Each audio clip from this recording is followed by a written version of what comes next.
Welcome back to The Move, where we're vibing through the book 10 minutes at a time. I'm your host, Justin Koo, and in today's episode, we're talking about that one time in the Bible where Abram's wife basically tells him to sleep with one of the employees, and then things get really messy. If you're wondering what in the world am I talking about, I'm talking about Genesis chapter 16, verses 1 through 16. My guest for today is Pastor Harold.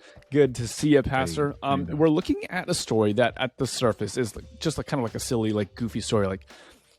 Abram got some really bad advice in this story. He's trying to figure out what's going on. He's given the promise that he's going to have kids. It doesn't seem to work out. And the wife's like, hey, why don't you try something else? Why don't you try working with my servant, Hagar? And I don't know, one of the things that I'm wondering about if I were picturing this in a movie is how hard do you think Abram resisted? If you ever been to lunch or to dinner and there's the last, taco or the last, scoop of guacamole and you and someone else both reach for it at the same time. It's no, you go, no, you go, no, you. Right. There's this false humility where you're arguing, but no, you really want that. In my mind, that's the picture with Abram. It's no, I shouldn't do that. Oh, okay, I guess you've convinced me now. This is just such a bizarre thing. I'm sure there's a lot here that's happening culturally that is so different from the Western world. But I can't just think of how weird this story strikes me at a first read. It is. No, I mean, you're on it. I think it's weird. It's difficult to see where Abraham was personally with it. But I think a beautiful thing is that the narrator of Genesis is doing his best to kind of implicitly and explicitly show the disapproval of this decision and show the vindication of the person who is mostly affected in this narrative, which is Hagar. Hagar is really the one who's affected here the most. And this is not it's not just Sarai being, creative. This is just, it literally is culturally accepted. So there's this ancient place called Nutsi where they found thousands of tablets, clay tablets. And a lot of those tablets have all these laws and customs that come from the patriarchal time, right? So about 2000 BC, right? The 21st century before Christ, right? And here we are, the 21st century after Christ. So this massive time frame. Long time ago. Yeah. And part of the social contracts in these tablets were that if you could not have children with your wife, you would use the maidservant to have a child, kind of like a womb for rent, and like a surrogate mother. A surrogate mom, yeah. And then the child would literally go for the mistress. So after they would have the child, it would go back not to the mother, but to the mistress of the home, who was literally having a child through one of her maidservants. It was a very common practice, absolutely common practice. So Sarai is not operating in a vacuum. The other thing also to consider is that Sarai and Abram are not Christians, right? Sometimes we miss that point, is that Sarah and Abram are not Christians. Yeah. They're not Adventists. So they don't have the puritanical background and all the purity culture influencing the way that they live their life and the sexual ethic and all of that kind of thing. They're not Christians. They're not Adventists. They're not Jews. Hello. They're not Jews either. These are two this is a Mesopotamian family who God just got out of Mesopotamia just a few chapters ago. So there's a whole influx of their background and their customs that they are bringing, that the Lord is slowly in the narrative. The narrator is showing how it is slowly being changed. So, for example, it harkens back to the word, and Sarai took and gave, right? And heeded the voice of his wife. There's this intertextuality that goes all the way back to Genesis 3, which you've heard already if you've been listening to this podcast, where it literally is that Eve took, gave, and Adam hearkened at the voice of his wife. So there's already this intertextuality that is showing disapproval and a similarity of the same way that Adam and Eve fell and it was a bad idea is the same way that this is a bad idea. And this is not something that should be done. That's interesting. Yeah. So it's the same phrase. That's good because, I remember watching a YouTube clip a number of years ago and, what your opinions are, you or the listeners, on things like the traditional sexual ethic or whatever, put that to the side. I remember watching a YouTube video talking about the quote unquote biblical definition of marriage. And it was meant to attack the idea that biblically speaking, marriage has always been one man, one woman for life. And then they cite stories like this, where it's like, well, actually, technically on a quote unquote biblical description, you have this polygamous kind of relationship that's taking place. And what you're saying is it's the way that the story is being told, they're not treating this instance of polygamy neutrally. No. It's certainly not being spoken of favorably, and we can just see the effects of it. It causes massive havoc. But you're actually saying that linguistically it's connected to the fall in the same way that the fall wreaked so much havoc and pain and sorrow. We're seeing that like there's elements here where it's tying it back to that original story, which I found absolutely interesting. In researching this, actually, it wasn't even researching. In shooting a previous episode of The Move, Jonathan pointed something out to me that was really like kind of mind blowing. The episode where we talked about how Abram traded his wife for a bunch of donkeys, and then he talks about all the other things that he received as like a blessing or a payment for his wife. Right. Some of the things that were mentioned were actually male servants and female servants from Egypt. And so one of the questions that someone might approach the text is like, well, hold on a second. Like I get where Sarai and Abram, like they're together, they're married. Where does this person come from? And it actually comes from the poor choices that Abram made several chapters ago. And now we're seeing kind of like this, I don't know if it's this what comes around goes around, you reap what you sow kind of effect. Like he's now suffering in the sense that it's leading to more poor choices. It's sort of continuation. So it's not just a hearkening back to Genesis 3, but it's the fact that throughout the narrative, Hagar is never referred to as Abram's wife. She's always referred to as Sarah's maidservant. And so it's never one of these like, okay, no, it's like she's always Sarah's maidservant. And even when when the strife happens in the text, she says that she grew proud because she was the one that was pregnant now and not her mistress. So Hagar here is kind of like breaking the social understanding of like, that's not how this is going to work. Right. And because of that strife, it goes back to Abram, where Sarah is like, this is your fault. And Abram's like, I'm stepping back out of this one. You do what you need to do, right? And he sort of again abdicates his responsibility, I guess, in a ways. But it really is a strife between Sarai and her maidservant. So she goes away into the desert. She's running away, says the story, right? And she's pregnant and she's upset. But there is this very tacit disapproval throughout the entirety, actually, of the Old Testament, where when you find polygamy, it's not painted in good light. It's actually painted in all the really nasty and heartbreaking implications of every single story. So you're going to see this throughout Genesis, that the patriarchs, look, they had multiple wives. Yeah, how'd their families go? That's exactly the point. You know? And the narrator is making that point. So she goes away, right? That's the story. Hagar goes away because Sarai deals harshly with her. And while she's running away back home, why wouldn't you? Right. Go back to your parents. Or whatever. Go back home. Which hold on real quick. That's wild, right? Yeah. Like we look with sympathy at the story of baby Jesus on the way to Bethlehem, right? You know, pregnant Mary, just on the donkey, whatever elements are actually true or about the story or not. But we have such great empathy for this pregnant woman trying to travel. Right. And before we started recording, we were actually talking about something that's happening with your family in just literally like a matter of hours or days. We don't know. Yeah. But your family is expecting another child, which again, congratulations. That's super exciting. Yeah. I used the word fun. You said that that's one word. That was a word to describe. And we're just talking about like, man, like this is crazy. This could happen any moment. And now you are a pregnant woman, not you, but in the story, Hagar's a pregnant woman running away from someone who wants harm against her. Like, who knows what that's like traveling through the desert. Like, it's one thing to hop on a plane. It's another thing to have a car. It's another thing to take public transportation. But like none of those are options for her at this time. You're exactly right. I think, this is a pregnant woman who is running away from the place of her sustenance.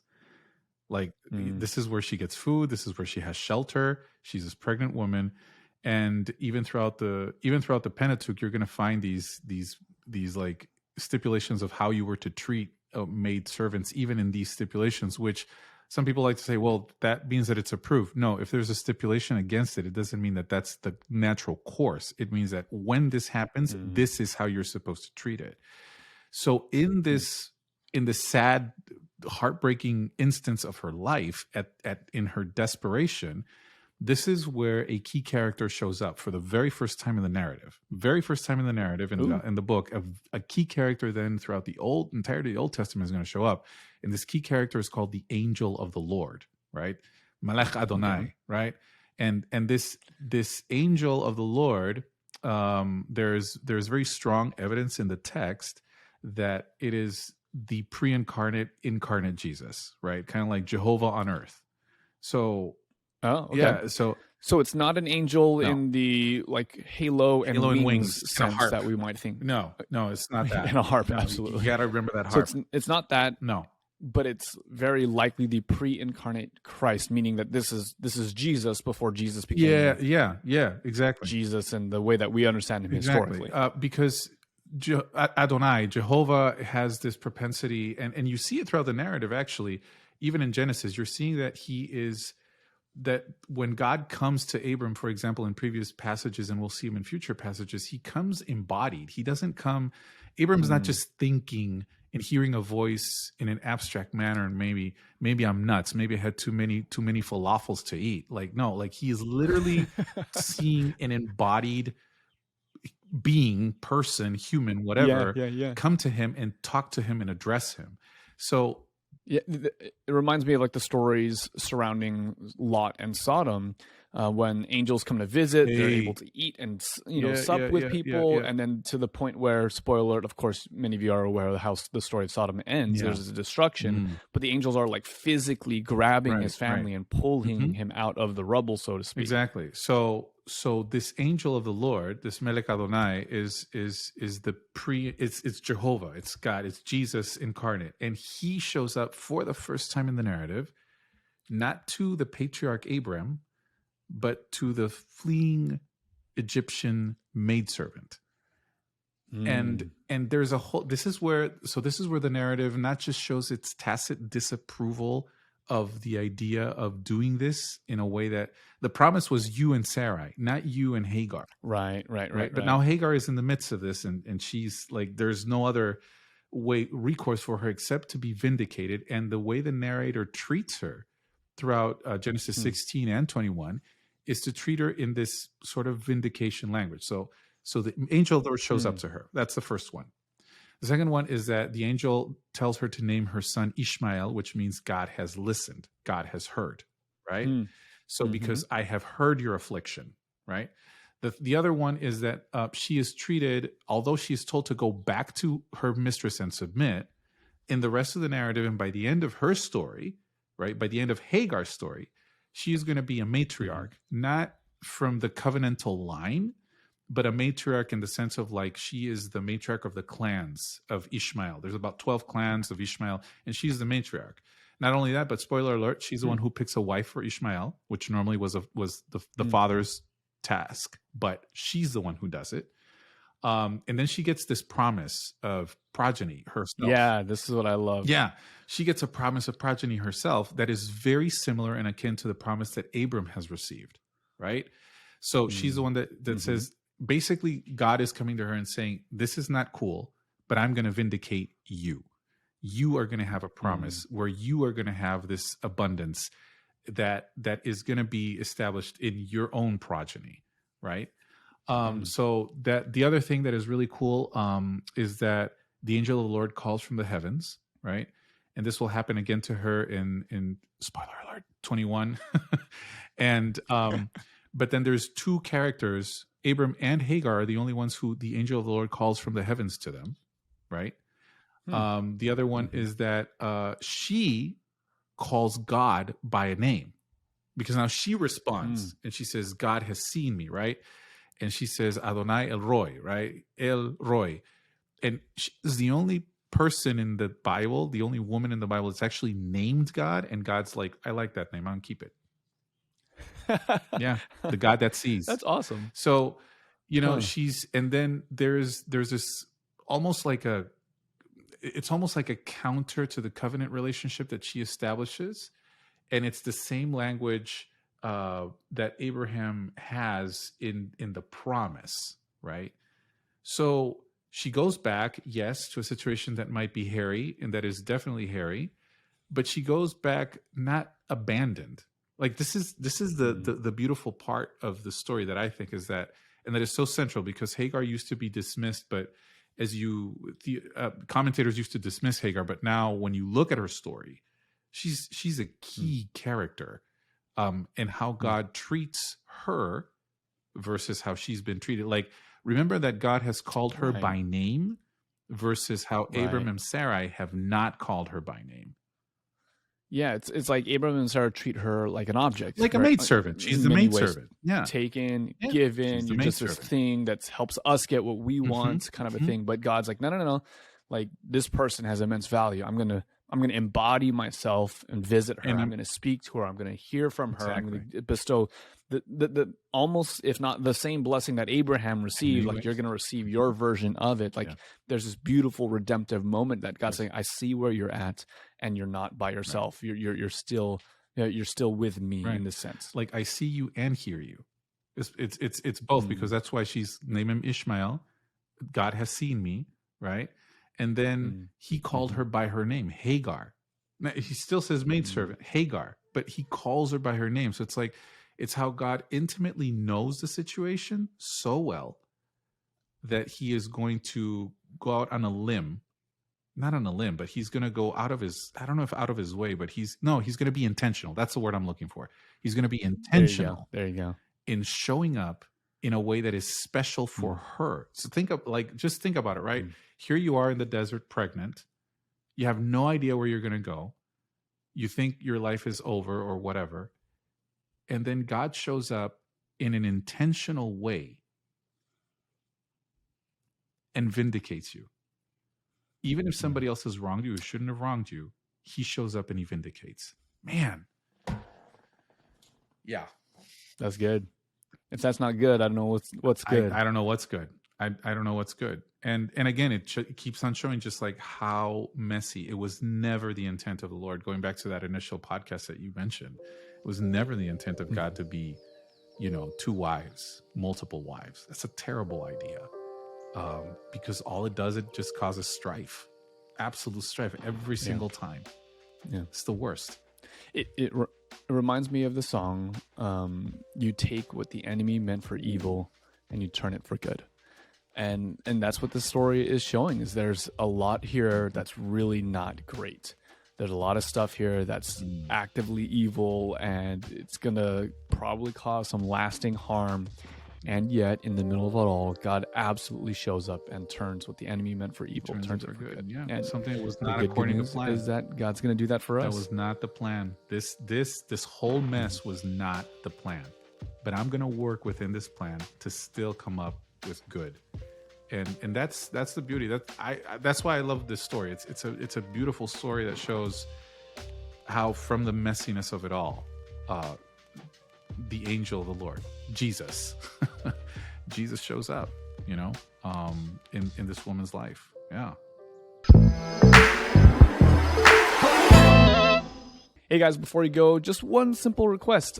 We've been tracking with you guys, watching the comments, and all of you guys who've been engaging with content. First off, we want to say a huge thank you. But one thing that you can do to help spread the word, share a clip. If you're following us on Instagram or anywhere else, you'll find all the kind of like micro clips that we put out there so that you can share them. You can tell someone about the show. If this has been something that has been a blessing to you, and I trust that it is, because now we're all the way in episode, 25, 26, I think is what it is right now. If you've been following with us throughout the entire book so far, we would love it if you share the show with a friend, get them on board, and let them know about the move.